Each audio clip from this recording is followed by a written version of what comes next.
عالمی منڈی میں آئل سمیت کموڈیٹیز کی قیمتیں گر رہی ہیں۔ آخر ایسا کیوں ہو رہا ہے؟ اس کے سٹاک، بٹ کوائن اور کموڈیٹیز کی ٹریڈنگ پر کیا اثرات پڑیں گے، اس بارے میں ہم آپ کو بتائیں گے اس ویڈیو میں۔ امید کرتے ہیں کہ آپ اس ویڈیو کو لائک کریں گے اور ہمارے چینل کو سبسکرائب کریں گے۔ لیکن یہ بات یاد رہے کہ یہ کسی بھی طرح سے فائنینشیل ایڈوائس نہیں ہے۔ تو سب سے پہلے بات کرتے ہیں کہ دنیا بھر میں چیزوں کی تیزی سے بڑھتی قیمتوں کو بریک کیوں لگی۔ اس مقصد کے لیے امریکی منڈیوں کا سمجھنا ضروری ہے۔ کافی عرصے سے خطرہ ظاہر کیا جا رہا تھا کہ امریکی معیشت ریسیشن میں جا رہی ہے۔ اگر امریکی مارکیٹوں میں طلب کم ہو جائے تو عالمی منڈی میں بھی چیزوں کی قیمتیں گر جاتی ہیں۔ لیکن یہ ریسیشن ہوتا کیا ہے، اور اگر ریسیشن آ رہا ہے تو اس کے بارے میں بتاتا کون ہے؟ اس سوال کا جواب یہ ہے کہ ریسیشن بنیادی طور پر 2 کوارٹر میں جی ڈی پی کے منفی رہنے کو کہتے ہیں۔ سال کے پہلے کوارٹر میں امریکہ کی معیشت منفی جی ڈی پی شو کر چکی ہے۔ سال کا دوسرا کوارٹر اب ختم ہو چکا ہے، لیکن اس کے اعداد و شمار 28 جولائی کو جاری ہوں گے،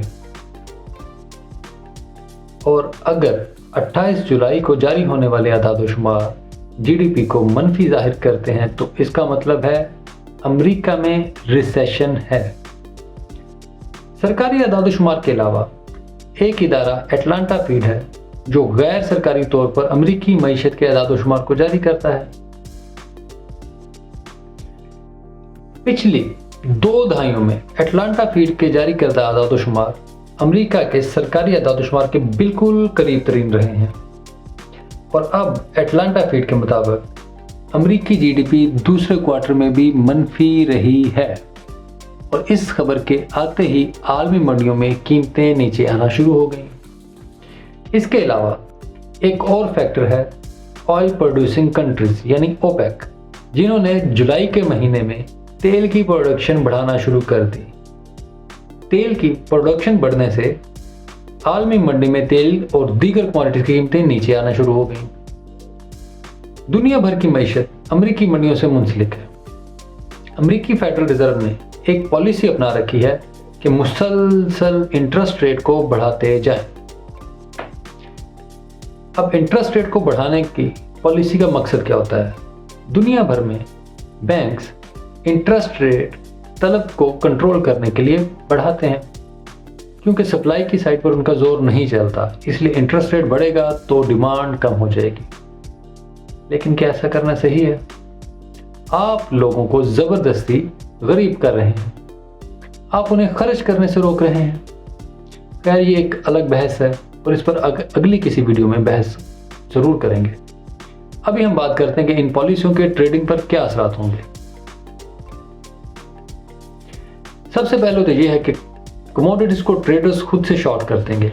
جب مارکیٹ میں طلب ہی نہیں ہوگی تو قیمتیں خود بخود گرنا شروع ہوں گی، اور یہی تمام سینٹرل بینکس چاہتے ہیں کہ طلب نہیں ہوگی، قیمتیں نیچے آئیں گی اور ان کی پالیسی کامیاب رہے گی۔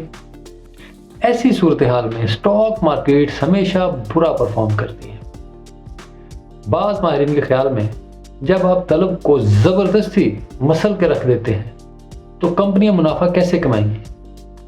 اس طرح کے سینیریو میں صرف ضروری چیزوں کے سٹاک ہی مستحکم رہتے ہیں، جیسے ادویات ہو گئیں یا ضروری ٹیک ہو گیا۔ اب بات کرتے ہیں بٹ کوائن کی۔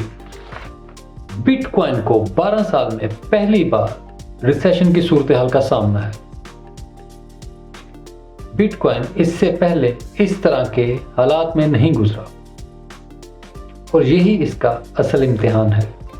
بٹ کوائن اس وقت اپنی 200 ہفتوں کی ایوریج سے نیچے کلوزنگ دے چکا ہے۔ بعض لوگوں کے خیال میں بٹ کوائن ابھی مزید نیچے جائے گا، اور ایسا کئی مہینوں تک رہے گا۔ لیکن کیا واقعی ایسا ہوگا؟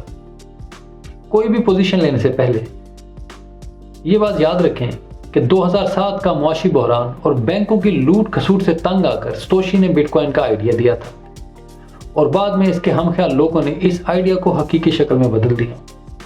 یعنی بٹ کوائن اسی کرپٹ معاشی نظام سے لڑنے کے لیے بنایا گیا تھا،